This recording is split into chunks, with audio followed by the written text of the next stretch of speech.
चलिए, पंच दिख रही है स्क्रीन रमा जी, सरोज जी? मैम छोटी है थोड़ी, समझ में नहीं आ रही है। आ तो रही है। नहीं नहीं, छोटी तो नहीं है, ये तो बड़ी है।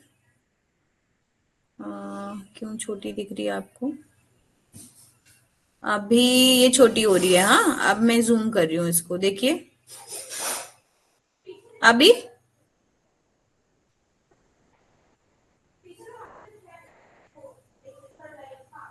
अभी कोई दिक्कत है या दिख रही है, बताएं।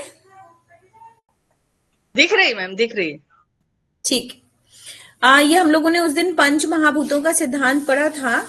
तो मानव शरीर की रचना पांच तत्वों मिट्टी, जल, वायु, अग्नि और आकाश से हुई है। इन पांच महाभूतों का वर्णन स्थान स्थान पर मिलता है।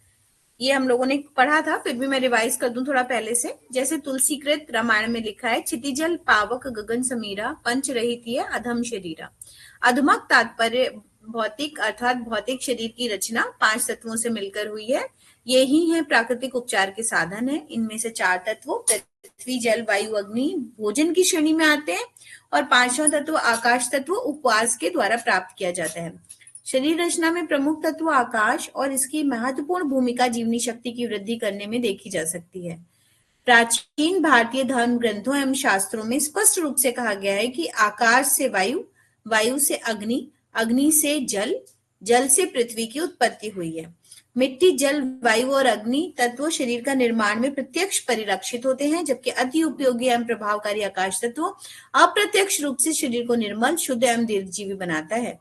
जब इन पांचों तत्वों का समुचित संतुलन बना रहता है, तब तक व्यक्ति निरोगी रहता है। यहाँ पर इन पांच महाभूतों का वर्णन पृथक पृथक कर रहे हैं।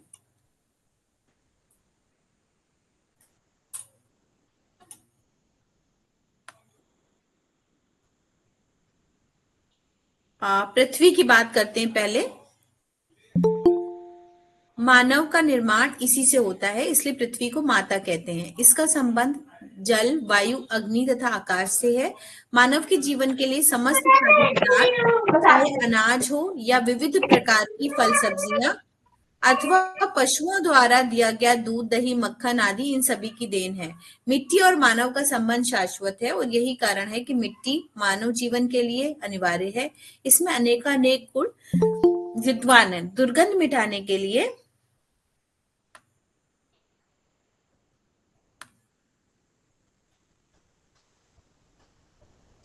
मिट्टी अत्यंत उपयोगी वस्तु है। मिट्टी में सर्दी और गर्मी रोकने की असीमित शक्ति है। विलक्षण विद्युत क्षमता के कारण बड़े बड़े से फोड़े पर मिट्टी की पट्टी रखने से वह उसे पका देती है, बहा देती है तथा घाव को भर देती है।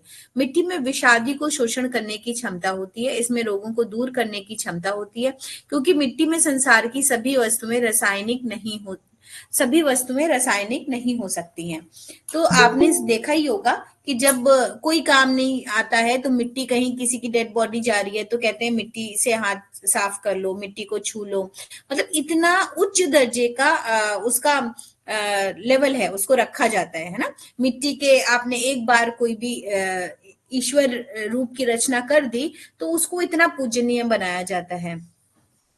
और हाथ धोने का तो विशेष प्राविधान रहा है। फिर मुल्तानी मिट्टी के साबुन आए, उनको रखा गया अलग अलग तरीके से, उसका फायदा भी मिला। पर बहुत बार ऐसा होता है कि जो हमारी ये जो एंशियंट चिकित्सा थी, कि अगर सूजन है तो मिट्टी लगाई, और अगर पका हुआ है तो कपड़े के अंदर बांट के बंद करके मिट्टी की पोल्टिस रखी। वो कहीं ना कहीं उसका विश्वास लोगों में कम होता चला गया, क्योंकि जितनी केमिकल्स, औषधियों और सांसारिक वस्तुएं बढ़ती गई, तो हमारा ध्यान उस तरफ आने लगा कि औषधि बांधनी है, मिट्टी नहीं बांधी जा सकती। तो अगर हम मिट्टी को समझें तो बहुत ज्यादा उससे फायदे होते हैं, और होते रहे हैं प्राकृतिक चिकित्सा में। बस इसीलिए अच्छी बात है कि हम औषधियों पर पहले चले गए, तो मिट्टी से हमारा जो कनेक्शन है, जो संपर्क है, जो विश्वास है, वो हट गया। पर अगर हम पहले मिट्टी से ही ठीक हो लें, अगर जरूरत पड़े तो हम और औषधियों को निर्मित करें जिस उससे ठीक हो, हम जिससे बने हैं, तो हमारे लिए ज्यादा होगा।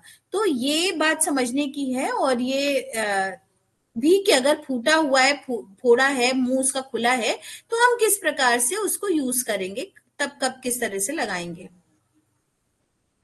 फिर दूसरा हमारे पास आता है जल।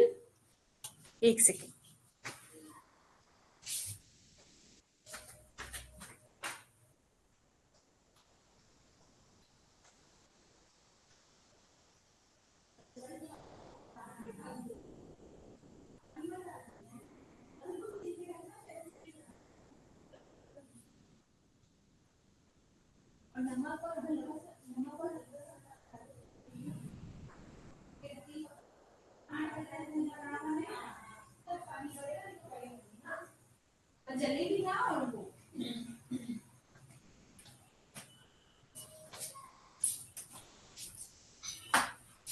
सॉरी, जल पे आते हैं। जल सभी प्राणियों का आधार है, ये सभी आधार है, सॉरी ये गलत प्रिंट है।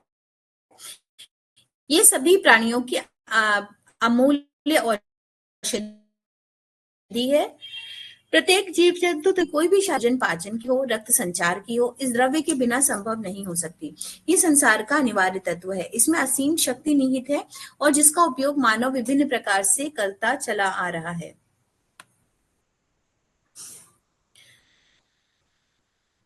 चिकित्सा के रूप में जल का उपयोग सृष्टि के आरंभ से ही प्रारंभ हो जाता है। व्यक्ति यदि शुद्ध जल का समुचित और संतुलित उपयोग करता रहे तो वह पूर्ण शक्ति, स्फूर्ति एवं स्वास्थ्य का उपयोग करते हुए दीर्घजीवी और निरोगी रह सकता है। तो ये समझना पड़ेगा कि जल का सिर्फ बाहरी उपयोग ही पर्याप्त नहीं है, जल का अंदरूनी उपयोग भी उतना ही फायदेमंद है, लेकिन उसको जितना हम वैज्ञानिक रूप से समझ सकें, जितना हम नजदीक रख सकें पानी के अपने, तो हम ऐसे ही स्वस्थ हो सकते हैं। इसी में हमारी जल चिकित्सा की बहुत सारी विधियां, जैसे कटी स्नान है, पैरों का गर्म नहान है, स्पाइनल स्प्रे बाथ है, रीढ़ की स्नान है, इसी तरह जो जल धारा है, गीली सूती चादर की लपेट है, ऊनी सूती पट्टियां हैं, ऐसी न जाने कितनी सारी चिकित्सा विधियां हैं जो एनिमा है, जो पानी के हिसाब से चलती है।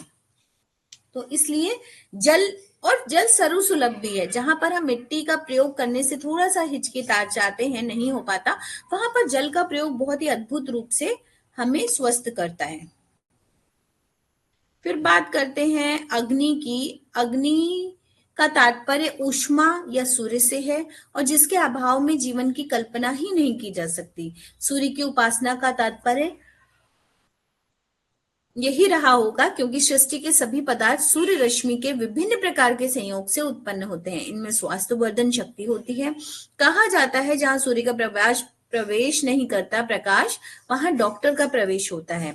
ये कहावत में तथ्य है, क्योंकि रोग के कीटाणु अंधकार में बढ़ते हैं, प्रकाश उनके लिए काल है। सूर्य प्रकाश में से शरीर में प्राणों का संचार होता है।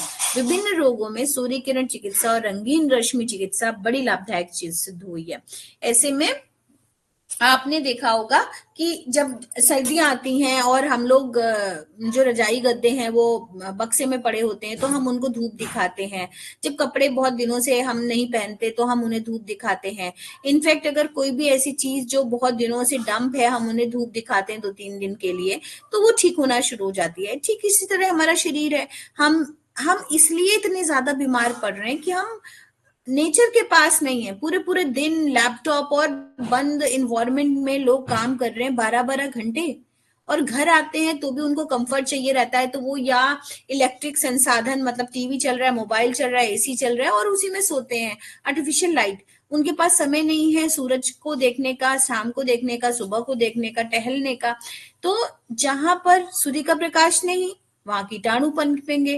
कीटाणु जो अंदर पनप रहे हैं उनको हम देख नहीं पा रहे और उन्हीं को हम कैंसर कह दे रहे हैं। तो ये एक बहुत बड़ी विडंबना है कि हमको पता है कि हम बीमार क्यों हो रहे हैं, और पता होते हुए भी हमारे पास कोई समाधान नहीं है। और पूरा कुनबा कह लीजिए, पूरी आज की जनरेशन जो है नई या पुरानी, वो सब बीमार क्यों हो रही है ये समझना नहीं चाहते। उनको लगता है मच्छरों के लिए ये जाली जरूरी है, अब ये पूरा बंद हो गया, और भी जहां खुला है वो सब बंद कर दीजिए। तो क्या होगा? जहां पर वायु, शुद्ध वायु, जल, अग्नि, सूर्य किरण चिकित्सा का प्रवेश नहीं है। अब बात आती है, क्या हम सूर्य की तपती रोशनी को हम एक्सेप्ट कर पाते हैं? क्या इस तरह के बैड वेदर में हम ओपन एरिया में कितना रह पाते हैं? तो ऐसे में नेचुरोपैथ में ने एक सनबीम थेरेपी मतलब सूर्य किरण चिकित्सा का एपरेटस बनाया। एपरेटस में क्या है कि एक शायद देखा भी हो आप दोनों ने, उन्होंने तो देखा ही है, मैम ने शायद लिया है, नहीं लिया, नहीं, आई डोंट नो, बहुत कम टाइम के लिए चिकित्सा कराई है उन्होंने। तो सूर्य किरण चिकित्सा का जो एपरेटस होता है उसमें ऊपर ग्लासेस अलग अलग कलर के लगे होते हैं और अंदर हम नेकेड बॉडी या थोड़ी पैंटी पहन के अंदर ले जाते हैं। तो जब सूर्य की किरणें उससे होकर के शरीर पे छन के गिरती हैं तो उनकी वेवलेंथ बदल जाती है और जो उनकी तरंग दैर्घ्य वेवलेंथ होती है वो हमारे शरीर को जो आवश्यक है वो हम उस तरह के से रिफ्लेक्ट करते हैं। जैसे अगर पेट पर किस तरह की वेवलेंथ चाहिए, हरा रंग, हरा प्रकाश चाहिए कि नीला प्रकाश चाहिए कि नारंगी प्रकाश चाहिए। अब मान लीजिए कोई स्वस्थ इंसान है तो किस रंग का प्रकाश चाहेगा? नारंगी, क्योंकि हमारा जो स्वादिष्ठान चक्र है वो नारंगी रंग का होता है और वो नारंगी रंग से पोषित होता है। पर अगर कोई एसिडिटी का पेशेंट है तो किस रंग का प्रकाश चाहेगा? नीला, क्योंकि वो पूरे शरीर में सूर्य किरण तो जा रही है पर इतनी गर्म करने से अल्सर जो है पेट में वो नुकसानदायक सिद्ध होता है। तो इसी को और स्टडी करके इस तरीके से सनबीम की थेरेपी को इजाद किया गया। और पेन मैनेजमेंट है तो उसमें लाल रंग का प्रकाश कहाँ होना चाहिए, नीले रंग का, तो आगे आप जब रंग चिकित्सा पढ़ेंगे तो इसके बहुत वृहद अध्ययन आप करेंगे।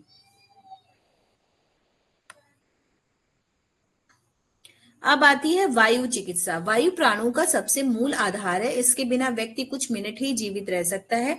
अतः अग्नि जल शुद्धि की अपेक्षा प्राणदायक वायु की शुद्धि अधिक महत्वपूर्ण एवं आवश्यक है। वायु की सहायता से फेफड़े रक्त को शुद्ध कर देते हैं, इसका उपचार कार्य में भी उपयोग करते हैं।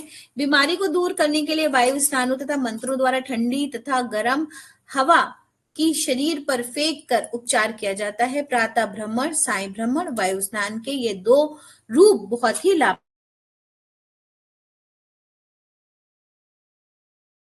ग्रह होते थे। तो वहां तक व्यक्ति टहल करके आता था और फिर स्नान करता था उसमें। और जहां पर स्नानागृह क्या है, खुले बने हुए हैं, तो वहां पर वायु का संपर्क के साथ जो पानी का संपर्क होता था वो अद्भुत होता था। तो वायु के संपर्क के बिना केबिन में आपके बाथरूम्स में हवा कहीं से नहीं आ रही है, रोशनदान से भी कोई देख नहीं पा रहा है, उसके बाद आप जो नहाते हैं और एक खुले में जो स्नान है और वो भ्रमण के साथ है और फिर उसके ऊपर सूर्य भगवान अगर हल्के हल्के निकल आए हैं, तो इसीलिए जो स्नान का प्रोविजन नदी, पोखरे, नाले में बनाया गया है वो अद्भुत है। इसीलिए उसको किसी ना किसी रिचुअल से जोड़ा गया है कि कुछ नहीं तो गंगा स्नान कर लीजिए, कुछ नहीं तो कोई भी ऐसे तीर्थ दिनों में अच्छे जो भी दिन है उनमें बताया गया कि भाई अब नहीं तो यही कर लीजिए, तो इससे आपको जितने भी आपके क्या कहते हैं उसको कर्मा है धुल जाएंगे। हाँ, तो बैड कर्मास निकल जाएंगे। वो इसीलिए क्योंकि आप बहुत ज्यादा शुद्ध हो जाएंगे, क्योंकि अब आपको पंच तत्व स्नान मिल रहा है। आपके पैर जमीन पर है नंगे, आप टहल करके आए हैं, वायु का सीधा संपर्क है, जल में आप डूबे हुए हैं। और क्या हो रहा है आपको? आप भूखे हैं, सुबह से आकाश तत्व की प्राप्ति है, आप चैंट कर रहे हैं, आकाश तत्व है, और आपके ऊपर सूरज ईश्वरीय जो स्रोत है ऊर्जा का, ऊष्मा का, वो आपके सिर के ऊपर है। इसलिए ये पंच तत्व जो स्नान है ये इतना ज्यादा कहा गया है कि वेदों में अंकित है कि ये इतना लाभकारी है। तो इतना लाभकारी क्यों है? सभी भागे चले जा रहे हैं कि उसी दिन आपको स्नान करना है, ऐसा नहीं है। आप कभी भी मंत्र चैंट के साथ सुबह वैकेंट रहते हुए आकाश तत्व के साथ कभी भी स्नान करेंगे तो उसका ऐसा ही फल शरीर को मिलेगा। अब बात आती है वायु। वायु स्नान हो गया। वायु प्राणों का मूल आधार है, इसके बिना व्यक्ति कुछ मिनट ही जीवित रहता है, ये हमने बताया। फेफड़ों को वायु की सहायता से फेफड़े रक्त को शुद्ध कर देते हैं, इसका औपचारिक कार्य में भी यूज करते हैं। बीमारी को दूर करने के लिए वायु स्नानों तथा मंत्रों द्वारा ठंडी और गर्म हवा का शरीर पर फेंककर उपचार किया जाता है। प्रातः भ्रमण, साय भ्रमण, वायु स्नान के ही 2 बहुत प्रमुख लाभकारी उपचार हैं। कभी कभी ऐसे होता है भ्रमण तो एक नॉर्मल बात कही गई, पर जो पर्वतों पे जब आप घूमने जाते हैं और वो जो शीतल हवा आपके शरीर को मिलती है, तो अगर आप कहीं वहां पर कम वस्त्रों में बैठ पाए, रह पाए, तो बहुत ही शीतल आपकी शरीर को ऊर्जा देने वाली, उसको हील करने वाली वायु होती है। और बहुत बार तो आपने देखा होगा, अगर आपने फोर्ट, किले घूमे होंगे, तो वहां पर जो एरियाज हैं वहां पर एसी नहीं होते थे, पर वहां पर कुछ इस तरह से आर्किटेक्ट किया जाता है कि वहां पर जो छन के हवा आती है, तो उस कमरे में हवा स्वाभाविक रूप से बहुत तेज आती है। तो पहले के समय में लोग वहीं पर वायु स्नान किया करते थे, क्योंकि वहां से लोगों को, वो तो देख पा रहे हैं लोगों को, पर लोग उनको नहीं देख पा रहे, तो वहां पर उनको कम कपड़े में भी ऐसे खड़े होकर के प्रकृति के लिए करते हैं। और बहुत बार सतगुरु को मैंने सुना, बहुत बार लोग टनल, हेलो, और बहुत बार लोग टनल बनाते हैं, जो टनल आपके पहाड़ों से आ रही है और आपके सेंटर में या जो भी सेंटर्स हैं उनमें खुल रही है, और उसके सामने वो समय समय पर लोगों को खड़ा करते हैं कि अब ये वायु जो है पूरी इस तरीके से आ रही है। तो इस तरह का भी प्रोविजन बताया, मतलब बनाते हैं लोग आर्टिफिशियल। जैसे अभी क्या है ना, हमने नेचुरोपैथी में क्या किया, पंच तत्वों को आपके लिए अवेलेबल कराया वैज्ञानिक तरीके से, और वो धीरे धीरे धीरे धीरे आपके शरीर को जब आदत पड़ गई कि दवा की नहीं, अब इसी से ठीक होंगे, तब वो धीरे धीरे फायदा करना शुरू करता है। आकाश तत्व 5वां परंतु प्रधान तत्व होता है। आकाश का अर्थ है खालीपन अथवा शून्य। जिस प्रकार मछली पानी में और पानी मछली में होती है, उसी प्रकार मानव आकाश में और आकाश मानव में होता है। मानव शरीर के अंदर खाली जगह के रूप में आकाश का निर्माण किया गया है। शरीर के भीतर असंख्य जीवित कोश हैं जो गतिमान हैं। रक्त संचार तथा वायु संचार के लिए शरीर में रिक्त स्थान अर्थात आकाश की आवश्यकता होती है। इसी कारण उपवास का महत्व सभी धर्मों में बताया गया है, क्योंकि उपवास से आकाश तत्व की प्राप्ति होती है। अगर रिक्त स्थान नहीं होगा तो जितने भी मॉलिक्यूल्स हैं, एटम्स हैं, वो कैसे मूव करेंगे, कैसे सिस्टम चलेगा? तो वायु के आवागमन के लिए, मूवमेंट के लिए, ब्लड के पार्टिकल्स के मूवमेंट के लिए बीच में उपवास एक साधना आकाश तत्व को जरूरी बताया गया। और ये सब लोग, हमारे ऋषि मुनि, वेद, धार्मिक ग्रंथ सब समझते थे इस बात को, इसलिए उन्होंने इतनी कट्टरता से ये सब नियमों में बांधा, और हमें अलग अलग तरीके से धार्मिक अनुष्ठानों के द्वारा उपवास करना महत्वपूर्ण नहीं, मतलब सबसे ज्यादा इंपॉर्टेंट बताया। प्रकृति तथा शरीर में तुलना। वैज्ञानिक अनुसंधानों तथा परीक्षणों से सिद्ध हो चुका है कि एक समय पूरा ब्रह्मांड शून्य था, प्रकृति में खालीपन था। सबसे पहले वायु का प्रादुर्भाव हुआ, वायु से अग्नि, और अग्नि के उपरांत जल, जल के उपरांत पृथ्वी की रचना हुई, जिससे पेड़ पौधे और जीवित प्राणी पैदा हुए। सांख्य योग में लिखा है कि महान शक्ति के द्वारा शब्द की उत्पत्ति हुई, महान शक्ति के द्वारा शब्द की उत्पत्ति हुई, उससे वायु उत्पन्न हुई, वायु से अग्नि उत्पन्न हुई, अग्नि पेड़, पृथ्वी से पेड़ पौधों की उत्पत्ति हुई, पेड़ पौधों से भोजन, भोजन से शक्ति, तथा सीमेन से मानव की उत्पत्ति हुई। अतः शरीर में पृथ्वी तत्व प्रधान होता है। वेदों में कहा गया है यथा पिंडे तथा ब्रह्मांडे, अर्थात जैसी सूक्ष्म स्थिति वैसी ही बृहद स्थिति। मानव शरीर तथा प्रकृति में बहुत कुछ एक रूपता तथा समानता है। शरीर में अस्थियों का वही महत्व है जो प्रकृति में मृदा का है। अस्थियों का निर्माण प्रकृति में पाए जाने वाले इनऑर्गेनिक लवण से होता है। ये लवण फलों, सब्जियों के द्वारा सूर्य के प्रकाश, जल तथा वायु की सहायता से ऑर्गेनिक में बदल दिए जाते हैं। ये लवण फलों तथा सब्जियों में पाए जाते हैं। जब इनका भोजन किया जाता है तो प्राकृतिक लवण विटामिन तथा अन्य पोषक तत्व शरीर में अभिशोषित हो जाते हैं तथा शरीर की रचना एवं वृद्धि, विशेषकर अस्थियों तथा की रचना में सहायता करते हैं।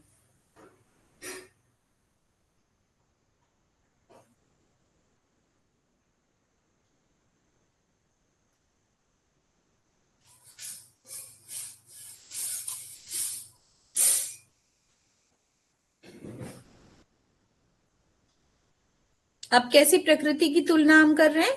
प्रकृति में पदार्थों का आवागमन जल के माध्यम से होता है। उदाहरण के लिए नदियां पर्वत से निकलकर समुद्र में मिलती हैं। इनके जल के प्रवाह के साथ अनेक तत्व एक स्थान से दूसरे स्थान को जाते हैं।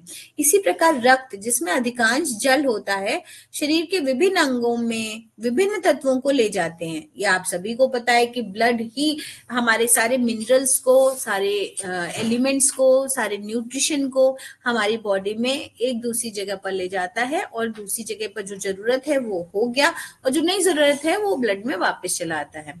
जल वायु तथा आंतरिक दोनों प्रकार से सफाई करता है।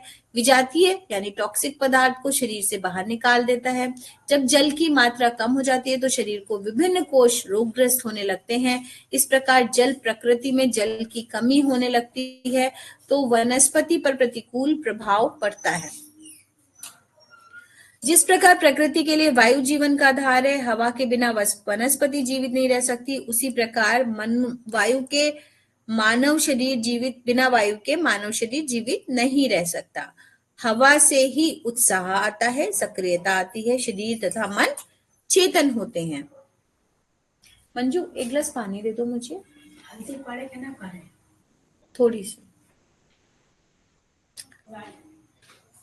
मानव शरीर में स्नायु तंत्र का वही कार्य है जो सूर्य रश्मियों का प्रकृति में है। मानव शरीर में स्नायु तंत्र मतलब हमारा जो नर्वस सिस्टम है, नर्वस सिस्टम वही कार्य करता है जो क्या करता है, प्रकृति में सूर्य रश्मियां करती हैं। कि अगर नर्वस सिस्टम नहीं है, प्रकृति में सूर्य नहीं है, तो क्या होगा? कुछ भी नहीं हो सकता। बिना सूर्य के प्रकाश से संपूर्ण प्रकृति शव के समान लगती है। उसी प्रकार यदि स्नायु तंत्र ठीक प्रकार से काम ना करे तो शरीर भार स्वरूप हो जाता है। जीवित तथा मृत्यु में कोई अंतर नहीं रहता। सूर्य की रश्मियों से स्नायु तंत्र को उत्तेजना मिलती है। ठीक है। एक्साइटमेंट क्या? ऊर्जा, एनर्जी, नहीं तो वो सोया हुआ पड़ा है। सूर्य किरण स्नान अनेक रोगों को दूर करता है। ये क्लास ले रही हूँ, अभी करती हूँ ना।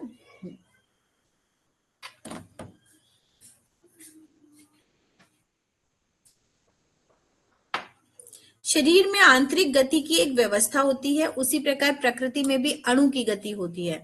शरीर में कोश तथा प्रकृति में अणु की गति एक समान है। अणु शक्ति का स्रोत है, इसी प्रकार कोश शरीर में शक्ति का स्रोत है। अणु एक दूसरे को गतिमय बनाते हैं, इसी प्रकार कोश भी शरीर में गति उत्पन्न करते हैं। ठीक है। तो जैसे हमारे पूरे इन्वायरमेंट में प्रकृति से हम शरीर की तुलना कर रहे हैं ना, तो एक ये क्या है प्रकृति में, और क्या है? हवा है, एटम्स हैं, मॉलिक्यूल्स हैं, हर चीज में है ना, हमारे एयर में। इसी तरह हमारा जो शरीर है उसमें क्या है? सेल्स हैं। सेल के बीच में भी सेलुलर लेवल पे वहां पे हर जगह एक्टिविटी हो रही है, गति है। हर एक प्रकृति में भी अणु की गति है और एक दूसरे को गतिमान बना रहे हैं। और यहाँ पर क्या है? सेल्स हैं, यूनिट एक इकाई क्या है? हमारी बॉडी की सेल है। सेल से टिश्यू, टिश्यू से ऑर्गन, ऑर्गन से सिस्टम, सिस्टम से बॉडी।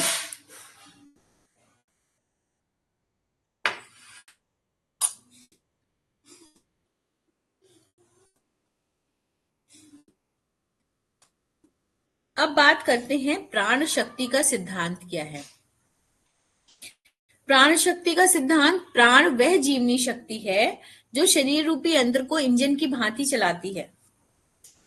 इसी शक्ति से ही शरीर के भीतर अंग, हृदय, यकृत, वृक्क आदि अबाध रूप से सतत क्रियाशील रहते हैं। प्राण शक्ति ही शरीर के विभिन्न अंगों को आवश्यकता अनुसार शक्ति देती है तथा इसके कार्यों को संचालित करती रहती है तथा एक दूसरे से समन्वय बनाए रखती है। जो चेतना शक्ति या ज्योति के इस विशाल ब्रह्मांड में विद्यमान, वही शक्ति इस लघु पिंड में, शरीर में पाई जाती है। प्राण शक्ति ही शरीर के विभिन्न अंगों को आवश्यकता अनुसार शक्ति देती है। ठीक है, प्राण शक्ति इनके कार्यों को संचालित करती है, एक दूसरे के साथ समन्वय बनाए रखती है। जो चेतना शक्ति या ज्योति इस विशाल ब्रह्मांड में विद्यमान, वही शक्ति इस लघु पिंड शरीर में पाई जाती है। तभी कहते हैं कि जो आपके अंदर आत्मा वो हमारे अंदर आत्मा, और जो चेतना शक्ति जिससे ये पूरी ब्रह्मांड पृथ्वी चल रही है, वही कुछ चेतन शक्ति, वाइटल फोर्स, वाइटल एनर्जी हमारे शरीर के अंदर है जो इसको चलायमान रख रही है। इस शक्ति के द्वारा ही मन तथा इंद्रियां अपना काम करती रहती हैं। प्राण से ही शरीर में उष्णता, कंपन, स्फूर्ति, चेतना आदि प्रकट होते हैं। यही वे शक्ति है जो शरीर के सभी तंत्रों को चलाती है।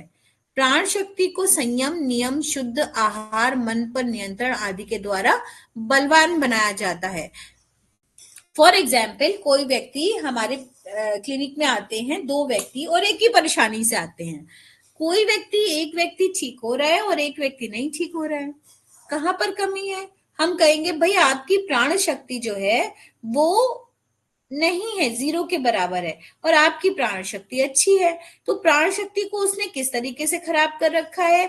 उसका कोई नियम नहीं है, उसके अंदर धैर्य नहीं है, उसका आहार अशुद्ध है, उसको अपने मन पे नियंत्रण नहीं है। तो इन सब कारणों से उसको प्राकृतिक चिकित्सा उतना अच्छा रिजल्ट नहीं दे रही है जितना दूसरे को दे रही है, या उसने बहुत सारी दवाएं खाई हैं, वो उसका जो मानसिकता है या बात करने का तरीका है वो नेगेटिव अप्रोच है, हर चीज को नकारात्मक तरीके से देखता है, तो वो उसकी जो प्राण शक्ति है वो क्षीण होती जा रही है। लेकिन जब व्यक्ति प्रकृति के विपरीत आचरण करने लगता है तो प्राण शक्ति क्षीण होने लग जाती है। प्राण शक्ति क्षीण होने के शरीर में रोग प्रतिरोधक क्षमता कम हो जाती है। प्राण शक्ति नहीं है, वाइटल फोर्स नहीं है, तो इम्यूनिटी डाउन है और शरीर रोगी होने लगता है।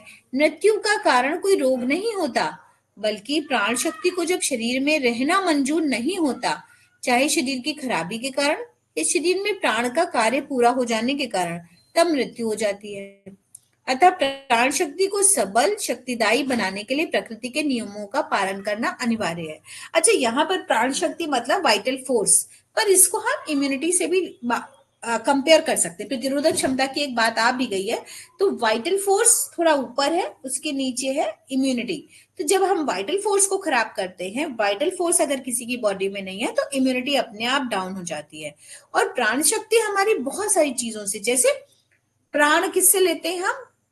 प्रकृति के पास रह के। फिर प्राण किससे लेते हैं? गहरी सांस से लेके। फिर प्राण कैसे लेते हैं? पेड़ों को पानी दे करके। फिर प्राण कैसे लेते हैं? सूर्य भगवान को देख करके। और प्राण कैसे आते हैं? किसी भी बड़े पेड़ को हक करके। और प्राण कैसे आते हैं? पृथ्वी पर, जमीन में पैरों को रख के, तलवों को रख के, पानी में चल के। इसीलिए जितने भी दर्शन हैं बड़े बड़े, उनको क्या कहा गया? पहले पानी नीचे डाल दिया गया, पानी से होकर के जाइए। सारे गुरुद्वारों में ये विधान है कि आप पहले पानी में पैर रखेंगे ठंडे ठंडे और फिर आगे जाएंगे। अच्छा, क्या हुआ उस ठंडे पानी से? प्राण शक्ति और स्ट्रांग हो गई। क्यों? क्योंकि जैसे ही ठंडा पानी पैरों को आया तो बॉडी ने एकदम से उसको रिएक्ट करके गर्म करने की कोशिश करी, और जितना तनाव था वो काफूर हो गया, चला गया। तो आप बिल्कुल न्यूट्रल भाव में आगे जो है जिस जर्नी के लिए आप आई हैं वो और स्ट्रांग हो गई।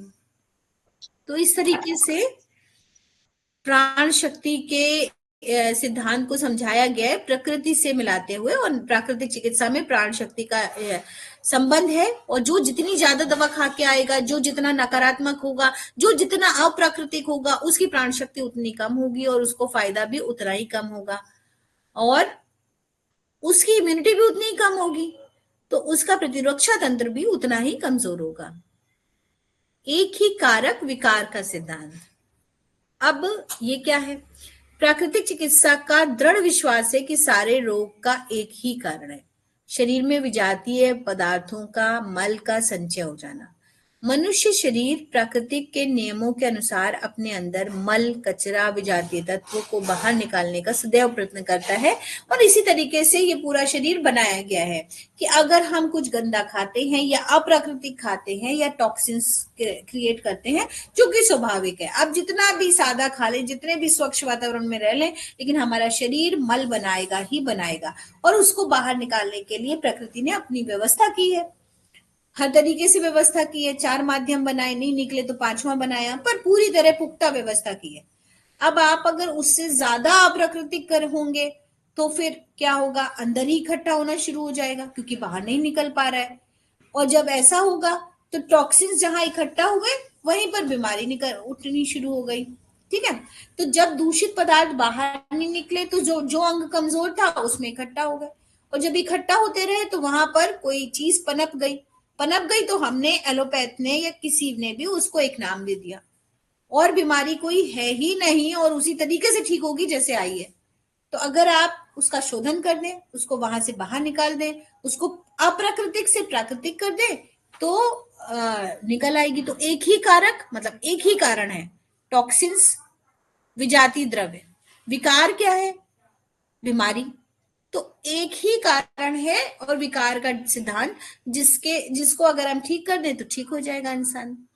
शरीर के अंदर की गंदगी को दूर करने के 4 रास्ते: फेफड़ों द्वारा गंदगी बाहर निकलती है वायु के द्वारा, त्वचा के द्वारा पसीने के रूप में, गुदा के द्वारा भोजन के उपरांत मल के रूप में, वृक्क द्वारा मूत्र के माध्यम से अनेक प्रकार का मल बाहर निकल जाता है। तो मल इन 4 माध्यमों से बाहर निकलता है। यदि इन साधारण ढंगों से शरीर के अंदर का विकार नहीं निकल पाता तो असाधारण ढंग काम में लाए जाते हैं। शरीर की शक्ति तेजी से दूसरे ढंगों से सफाई का कार्य प्रारंभ कर देती है। या तो शरीर के अंदर गर्मी को जला दे। अब क्या होगा, जब टॉक्सिन्स ज्यादा बढ़ गए तो क्या होगा, बुखार आ जाएगा, बुखार के द्वारा ठीक करने की कोशिश, या लूज मोशन होने लगेंगे। टॉक्सिन्स को तो निकालना है शरीर को, क्योंकि शरीर की आदत है उसे स्वस्थ करने की ना, सृष्टि की रचना ऐसी हुई है कि वो उसे स्वस्थ करके रहेगा। तो दस्त आने लगेंगे, दस्त नहीं तो अंदर की सफाई पूरी तरह हो जाएगी फीवर और दस्त से। अगर इससे भी नहीं बना तो उल्टी होने लगेगी। इससे स्पष्ट होता है कि शरीर की रक्षा के लिए शरीर के अंदर के दोषों को निकालना आवश्यक होता है।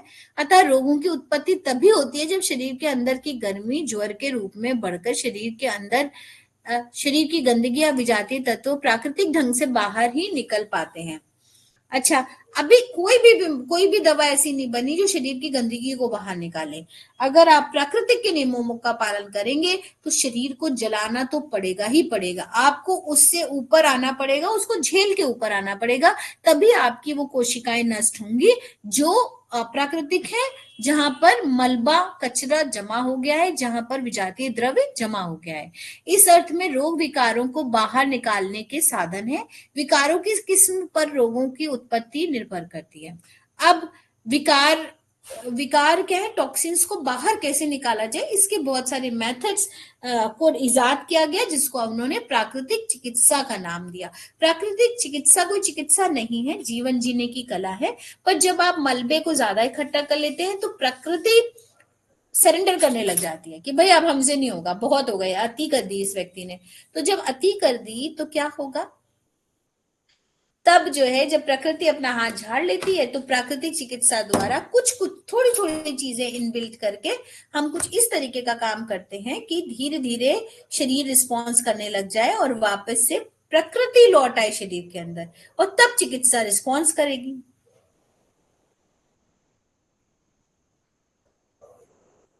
जितने भी तीव्र रोग होते हैं जैसे जुकाम, बुखार, अतिसार, पेचिस, फोड़ा, फुंसी, ये सभी विजातीय तत्वों को शरीर से निकाल देने के लिए होते हैं।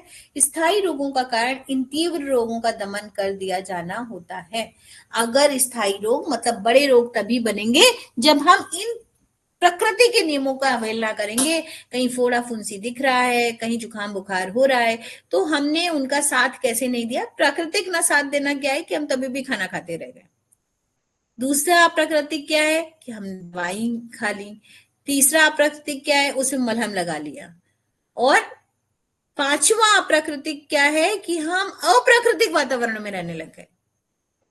तो अगर हम प्रकृति के समीप नहीं जाएंगे तो हम बहुत बुरे कंडीशन में आएंगे और हमें जीर्ण रोग मतलब क्रॉनिक इलनेस के शिकार हो जाएंगे, और बड़े बड़े नाम। फिर उसके बाद जो जुकाम था वो साइनोसाइटिस बन गया, जो जुकाम था वो खांसी कफ बन गया, और जो कफ बनने के बाद वो एस्थमा में बन गया। क्या था? सिर्फ जुकाम था, जहां पे प्रकृति अंदर की टॉक्सिन्स को बाहर निकालने की कोशिश कर रही थी।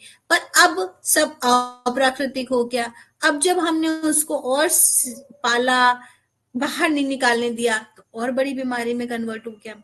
इसी तरह बुखार है, अतिसार है, पेचिस है, फोड़ा फुंसी है, सभी इसी चीज के उदाहरण है कि जो शरीर है वो टॉक्सिन्स को बाहर निकालने की कोशिश कर रहा है, और हम हैं कि हम उसको इस तरह से ले रहे हैं कि वो रोग है। रोग है ही नहीं, वो रोग नहीं है, वो तरीका है शरीर का। अगर हम उसका साथ दे दें, तरीका मान लें, तो हम बीमार नहीं पड़ेंगे। इतनी बड़ी बीमारियां तभी हो रही हैं जब हम पेंटासिड, गैस्ट्राइटिस, ये सब की दवाएं खाते हैं, कंटिन्यूअस दवा खाते हैं। दवा इसलिए है कि हम टाइम बीइंग उसको मैनेज कर लें, और थोड़े समय के लिए दवा है। मुझे लगता है 5% से ज्यादा लोगों को दवा की आवश्यकता नहीं है। तो अगर आप उस पर जूझें, जुटें, तब ठीक होंगे ना। जब आप बिल्कुल लाचार हो जाते हैं, तब आप प्राकृतिक चिकित्सा की शरण में। तो जब शरीर अप्राकृतिक हो गया, तो प्राकृतिक चिकित्सा क्या कर लेगी? पहले उसकी प्रकृति को वापस लौटाइए, जो शरीर को जो शरीर के अंदर की प्रकृति है, जो बिल्कुल डिसबैलेंस कर रखी है, और फिर उसके बाद उसका उपचार किया जाए। अब एक उपचार का सिद्धांत कि मतलब भाई एक ही प्रिंसिपल है, एक ही ट्रीटमेंट है, उसमें ज्यादा 3-5 करना ही नहीं है। भाई आप हमें क्या देंगे चिकित्सा, और क्या क्या चिकित्सा देंगे? अच्छा, तो ये तो पेट की चिकित्सा है, घुटने की चिकित्सा क्या होगी? तो गर्दन में दर्द था, उसकी चिकित्सा क्या होगी? तो पूरा शरीर एक है, और जो भी उपचार हो रहा है वो पूरे शरीर पे काम कर रहा है। जब एक ही दवा आपके सिर दर्द का भी इलाज कर देती है, शरीर दर्द का भी इलाज कर देती है, घुटने में दर्द है तो भी इलाज करेगी एक ही दर्द की दवा, और कंधे में दर्द है तो भी करेगी। भला उसको कैसे पता कि घुटने का दर्द ठीक करना है कि कंधे का दर्द ठीक करना है?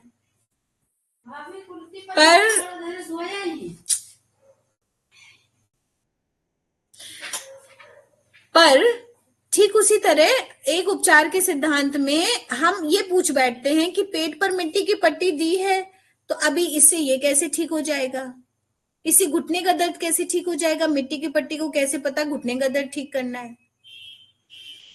बड़ी सारी समस्याएं हैं कि एटलीस्ट जैसे दवा को ठीक नहीं करना है, दवा को आपके जो नर्वस सिस्टम है, जो मैसेंजर है, उसके स्विच को, तार को काट देना है।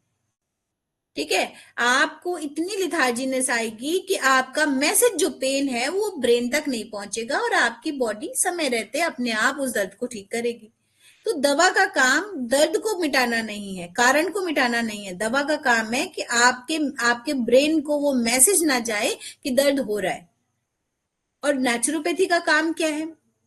पेट में मिट्टी की पट्टी आपकी सिस्टम को ठीक करती है, अंदर प्रकृति, जो प्राकृतिक वातावरण है जिससे आपका शरीर निर्मित है, उसको ठीक करने की कोशिश करती है। और जब वो माहौल बैलेंस होता है, सामंजस्यता आती है, तो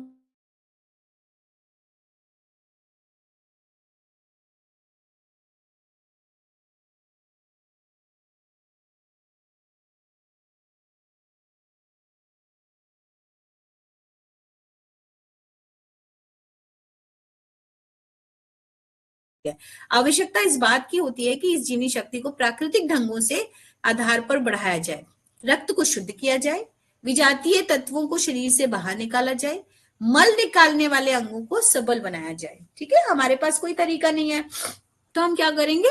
मल इकट्ठा हो रहा है ये पता है, टॉक्सिन्स अंदर हैं ये पता है, हम कैसे बाहर निकालेंगे? तो हम एनिमा देंगे, तो हमारे जो रेक्टम में, कोलोन में गंदगी जमा है वो निकलेगी। हम कुछ काढ़े पिलाएंगे तो पेट, जो खाना खा रहे हैं या भोजन परिवर्तन करेंगे, उससे निकलेंगी। फिर हम भाप स्नान दे रहे हैं तो त्वचा वाला ठीक होगा, या हम सूर्य स्नान दे रहे हैं, पर हर व्यक्ति सूर्य स्नान नहीं झेल पाता तो भाप स्नान दे रहे हैं, हम गीली सूती चादर की लपेट दे रहे हैं। तो त्वचा जो सबसे बड़ा उत्सर्जी तंत्र है, टॉक्सिन्स को बाहर निकालने का सरफेस एरिया बहुत बड़ा है, तो हम त्वचा को मसाज के द्वारा, पानी की चिकित्सा के द्वारा, मिट्टी को लगा करके, जल ठंडा और गर्म डाल करके हम उनको माध्यम को बाहर निकालेंगे। कपालभाति, भस्त्रिका, प्राणायाम करा करा के श्वास के माध्यम से बाहर निकालें। तो इसी तरह शारीरिक मल के साथ साथ मानसिक मल भी होते हैं। तो अब ये डिपेंड करता है कि कितना कहाँ पे मल इकट्ठा है, उसको आपने देखा और फिर उसको उसी ढंग से डिजाइन किया कि इस मल को कैसे बाहर निकालना है। अतः प्राकृतिक चिकित्सा का मानना है कि चाहे कोई भी रोग हो अथवा अस्वस्थता, उसे प्राकृतिक तरीके से ही बाहर निकाला जाए। शरीर के सभी तंत्रों को सबल बनाया जाए जिससे वे अपना कार्य करने में सक्षम हो सके।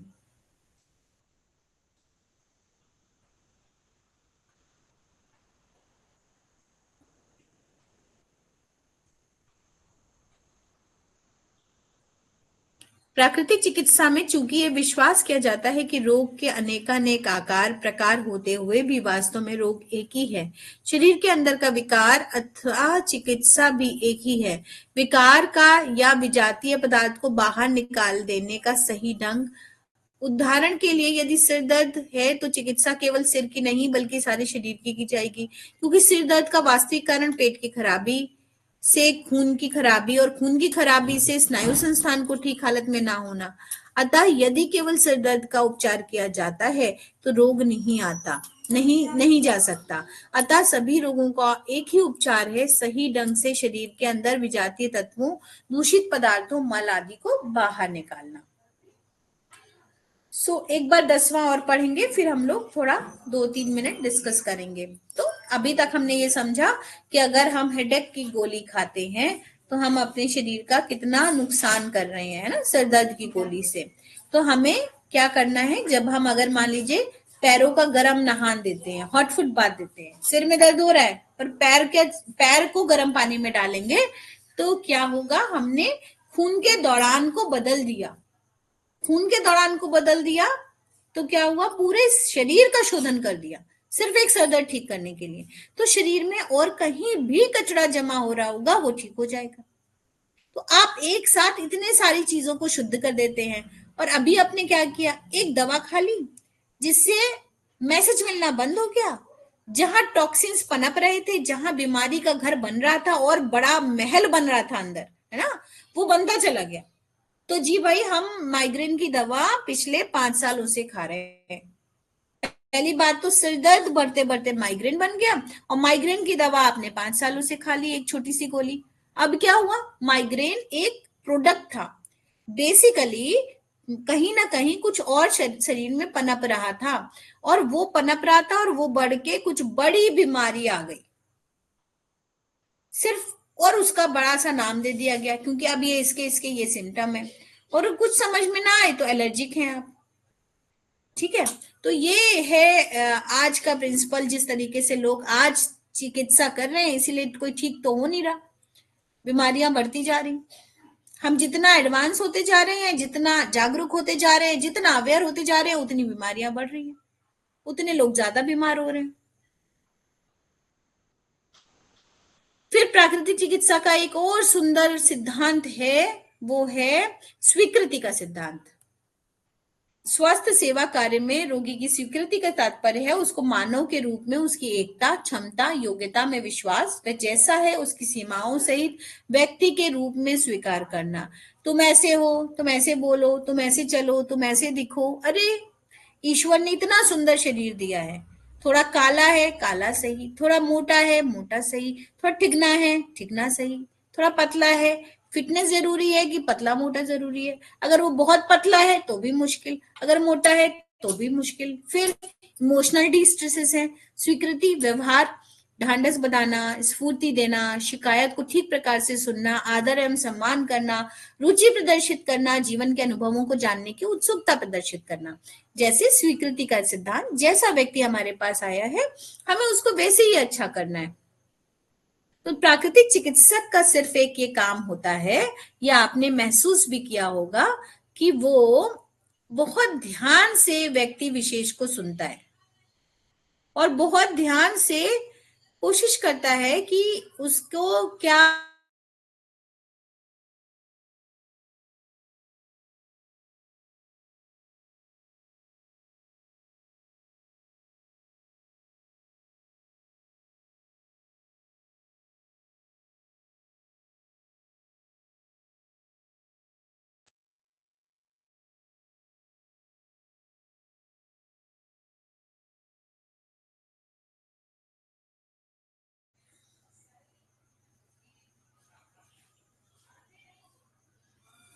तो अभी आखिरी क्वेश्चन चलते चलते कि अंतर है ना एक प्राकृतिक चिकित्सक को और एलोपैथ को मिलने में, अंतर है।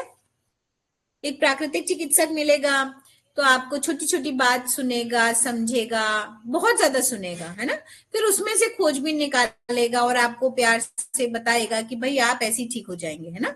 आपकी छोटी छोटी चीजें कि आप कितने बजे उठते हैं, कितने बजे सोते हैं, कैसा रहन सहन है, क्या व्यवहार है, कितने लोगों के साथ रह रहे हैं, क्या काम करने का तरीका है ना, तभी ठीक कर पाएंगे, तभी समझ पाएंगे कि व्हाट इज द कॉज, कारण क्या है आपकी बीमारी का, और विजातीय द्रव्य जिसे हम कह रहे हैं टॉक्सिन्स कहाँ जमा है पूरे शरीर में। ठीक है, फोन पे कोई भी मेरा इंटरव्यू सुन करके दिन भर में 4-5 फोन आ जाते हैं ऐसे जो कहते हैं मैडम आप उस वीडियो में जूस बता रही थी, हमारी पत्नी को ये दिक्कत है तो उसको जूस बता दीजिए। अरे भाई ऐसी चिकित्सा नहीं होती प्राकृतिक चिकित्सा। आप वीडियो कॉल पे आएंगे, हम आपको नहीं सामने देख पा रहे हैं तो वीडियो कॉल पे हम देखेंगे, समझेंगे, तब हम चिकित्सा करेंगे ना। हाँ जी, आ रही, तब हम चिकित्सा करेंगे। तो ऐसे चिकित्सा होती है, ऐसी चिकित्सा नहीं होती फोन पे। प्राकृतिक चिकित्सा कभी नहीं होती और व्यक्ति कभी ठीक नहीं हो सकता, ऑडियो कॉल पे कभी ठीक नहीं हो सकता ना। हमने आपका शरीर देखा, कितने मोटे कितने पतले, वजन से क्या होता है ना, वेइंग मशीन के वजन से नहीं होता। और एक नजर सिर्फ चाहे वीडियो कॉल पे आप बात कर ले, समझ में आ जाता है कि ये व्यक्ति कहाँ से बीमार है। ठीक है, तो आपको क्लास कैसी लगी आप लोगों को?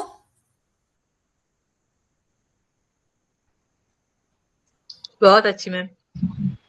कुछ आई ओपनिंग जैसा लग रहा है कि नहीं लग रहा है? जी मैम बिल्कुल। तो रेगुलर रहिए, है ना, परसों की क्लास करते हैं। देखिए हमें भी अच्छा लगता है जब रेगुलर लोग जुड़ते हैं, अदरवाइज तो हम भी जमाई लेने लग जाते हैं, पानी मंगाना पड़ा, क्योंकि क्राउड में जो मजा है ना वैसी एनर्जी लैकिंग है कि ऑनलाइन पढ़ा रहे हैं। ठीक है, ओके ओके रमा जी, परसों मिलते हैं। ठीक है, कुछ कहना चाह रहे हैं? कोई कुछ पूछना चाहता है?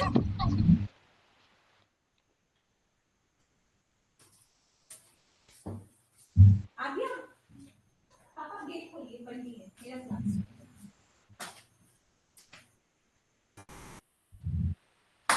हाँ जी, कुछ पूछना चाहते हैं?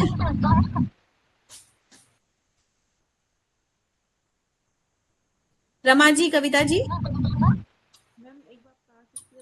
नहीं कुछ नहीं पूछना, आपने इतनी अच्छी तरह समझाया, सब समझ में आ गया। हाँ, कविता जी कुछ पूछना चाह रही हैं, बताएं। वो प्राण शक्ति का सिद्धांत है ना, उसको थोड़ा शॉर्ट। कौन सा? प्राण शक्ति का सिद्धांत। प्राण शक्ति का सिद्धांत तो अगली बार फिर से ले लेंगे। प्राण शक्ति क्या है, किसी और बुक से ले लेंगे, ठीक है, किसी और बुक की कंटेंट को ले लेंगे तो और अच्छा लगेगा समझने में। ठीक है, तो मुझे तो मेरा तो पैशन है, कितनी सारी किताबें क्या होंगी। रमा जी आई हैं मेरे सेंटर में, इतनी सारी किताबें हैं, किसी और से उठा के पढ़ लेंगे, क्योंकि ये कंटेंट तो लिमिटेड प्राण शक्ति में तो 5 कोष है ना, अन्नमय कोष, विज्ञान में कोष, मनोमय कोष, ये सारे 5 कोष हैं, वो ठीक करने होते हैं। हाँ, तो उसको भी ले लेंगे, उसको भी समझा देंगे। प्राण शक्ति के 5 कोष हैं हमारे शरीर में, और वो किस तरीके से डिजाइंड है वो गूगल पे भी एक लिंक निकाल लेंगे इसमें से शेयर करते समय, वो भी समझ लेंगे। ऑल्दो ये आगे का लिटरेचर अभी तो इनिशियल है, आगे लिटरेचर में ये सब भी है, 5 कोष है हमारे, तो वो धीरे धीरे भी ऐसा भी है, कुछ चीजों को हम छोड़ते चले और प्राण शक्ति को अगर हम इम्यूनिटी से ले लें तो भी कोई बुराई नहीं है, हमारी प्रतिरोधक क्षमता। और पंचकोश, तो पंचकोश के बारे में आपने क्या किया हुआ है कविता जी अभी तक का, क्या एजुकेशन है? मेरा एमए योगा और डिप्लोमा योगा। साउंड थोड़ा तेज बोलिए। मैंने योगा डिप्लोमा और एमए योगा किया हुआ है, अच्छा फिजिकल एजुकेशन में भी। अच्छा, तो नेचुरोपैथी पहली बार कर रहे हो है ना? डाइट और इन सब से अभी टच इतना नहीं था जितना योग से था, ऐसा? हाँ मैम, नेचुरोपैथी मुझे करना था। ये नेचुरोपैथी है ही अच्छी चीज। नेचुरोपैथी मतलब एक नेचुरोपैथ को योग ना आए चलता है, पर योग वालों को नेचुरोपैथी ना आए तो सब बिगड़ जाता है। यस मतलब बेसिक कोर में है नेचुरोपैथी। नेचुरोपैथी तो सीखनी पड़ेगी, अदरवाइज हम बहुत अच्छे योगी भी नहीं बन पाएंगे, क्योंकि प्राकृतिक चिकित्सा अलग है ही नहीं, उसी में योग सम्मिलित है। अब योग को स्पोर्ट्स एसोसिएशन और थेरेपी में डाल दिया गया और तो उसका विस्तृत अध्ययन हो गया, तो वो अच्छी बात है, बट योग तो उसमें समाहित है, प्राकृतिक चिकित्सा में योग समाहित है, और इससे ज्यादा योग की आवश्यकता ही नहीं। अगर हम सही प्रकार से उठें बैठें और अपना दिनचर्या वाला काम करें और सही प्रकार से, जिस तरह से मैं नहाना बताती हूँ, उसके बाद योग की आवश्यकता नहीं। अगर हमने अपने श्वासों का प्रबंधन कर लिया और सही तरीके से अपना रहन सहन रखा तो योग की आवश्यकता एक्चुअली नहीं। पर हमारी लाइफ स्टाइल इतनी खराब हो चुकी है कि हमें योग करना ही पड़ेगा। अब गवर्नमेंट को उसमें दिख रहा है चीजें, तो अच्छी बात है, क्योंकि इसी तरह लोगों को रोजगार मिलते हैं ना समय के अनुकूलता के अकॉर्डिंग। योगा स्पोर्ट्स हो गया, फिर थेरेप्यूटिक रिसर्च की गई। भाई थेरेप्यूटिक क्यों आया? क्योंकि हम वैसा रहन सहन नहीं रख रहे, तो थेरेप्यूटिक करना पड़ेगा। अगर हम जमीन में बैठ रहे होते तो घुटने खराब हो ही नहीं रहते। हम सब स्टैंडिंग किचन और स्टैंडिंग काम कर रहे तो घुटने खराब है। अब खराब है तो उनको एक लेवल पे स्ट्रेच करना है, तो फिजियोथेरेपी का जन्म भी इसी से है। तो सब कुछ एक दूसरे से जुड़ा हुआ है। हमने थोड़ा साइंस को लेके अध्ययन कर लिया तो फिजियोथेरेपी हो गई, हमने श्वासों को लेके आध्यात्मिक अध्ययन कर लिया तो योग हो गया। कहीं और जाने की आवश्यकता नहीं है शरीर के साथ। और हमको तो लगता है जितना प्यार प्यार से शरीर रह ले और ठीक हो जाए, नहीं, ऐसी चिकित्सा जिसको अच्छा लगे ना, मन प्रफुल्लित हो। बिल्कुल पेट कम करने में स्टंट और इतने सिटअप्स लगा रहे हैं कि पसीने आए जा रहे हैं, बजाय इसके कटी स्नान ले लो, बढ़िया, आपके सारे शरीर का शोधन होगा, पेट भी अंदर चला जाएगा। और उपवास कर लीजिए, इंद्रियों पे संयम कहीं ना कहीं तो रखना पड़ेगा, ठीक है। और हाँ, नो डाउट मसल स्ट्रेंथ जरूरी है, पर वो हम लोग इतने मेहनत वाले काम करते थे तो होती थी। अब मेहनत वाले काम नहीं करते तो हमें करनी ही पड़ेगी, डंबल्स उठाने पड़ेंगे, वेट करनी पड़ेगी, ठीक है। नेक्स्ट क्लास करते हैं, और सैटरडे मैं बाहर हूँ तो सैटरडे क्लास नहीं है, पर नेक्स्ट वाली है, ठीक है, मिलते हैं। तो इसलिए मैंने पहले से बता दिया कि आपका कहीं एंगेजमेंट हो कुछ काम तो आप भी कर लें, ठीक है। Okay, thank you.